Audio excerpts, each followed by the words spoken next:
So the silver linings that we saw this week, Cory Booker taken to the Senate floor to take up space to make sure that we do not continue business as usual, because none of this is business as usual. Snatching people up off the streets, that is not business as usual, or we shouldn't continue business as usual when those things are happening. These tariffs, the stock market dropping $6 trillion, not normal, should not be happening.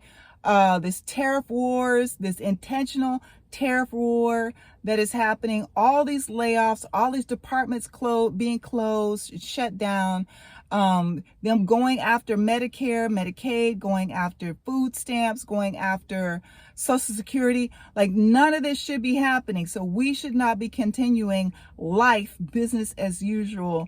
And I believe that was Cory Booker's point, and in making us all stop and listening to all these people who are suffering, and how we should, let that be a catalyst to everyone to figure out what you can do, where you can take up space, what you can forego, or what you can sacrifice to make sure that we hold on to this democracy and our freedoms. Our literal freedoms are at stake. I was saying this before the election, and nothing has changed because y'all didn't listen to me and vote for the right person, or some of you didn't. So here we are. So Cory Booker took up space on the Senate floor, and kudos to him, and kudos to him for breaking that record. It was bigger than the segregationalist. It was bigger than beating the racist. It was showing us right now how we can all be a catalyst, how we can all light fire under each other and work on this thing collectively, in a collective manner, to where there's no more blue, there's no more red, there's no more Democrat, there's no more Republican, there's no more independent, there's no more progressive. It is just a bunch of pissed off Americans because these clowns in DC are trashing America. They're trashing our lives. They are trashing the way that we live and our livelihoods.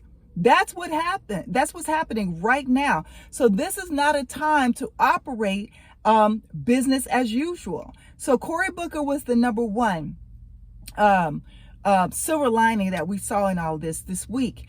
And he is the patriot of the week for me, the patriot of the week for kicking this off. And then what else you saw was millions of people taking to the streets all over this country in the hands-off protest.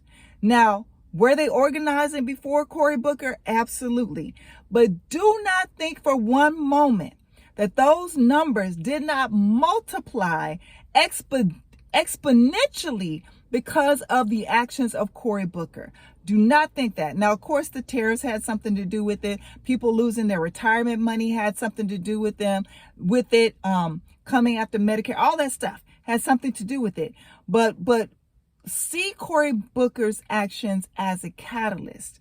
See the people who are in the streets with the hands-off protest and movement. See that as a catalyst, and figure out what you can do. Again, circling back to the economic boycott, Walmart is the 7th through the 14th, but we got to add some layers, folks. We got to continue to add some layers. We got to continue to use all the tools in the toolbox. The AGs can't do it all.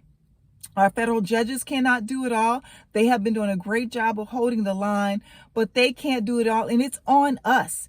If it starts from the ground, if we have a groundswell that is undeniable, millions upon millions of Americans, they will have to change course. And y'all know Felon 47, he's a superstitious and he's a damn Gemini. He is very much subject to changing his damn mind on a dime. All that we're talking about right now, it could change by, I don't know, Monday or Tuesday. But in this moment, at this time, we got to push back. We got to continue to push back. We got to continue to fight, because what they want us to do is to lay down, and we cannot do that. What they want us to do is to be afraid, and we cannot do that. What they want us to do is to shut down, and we cannot do that.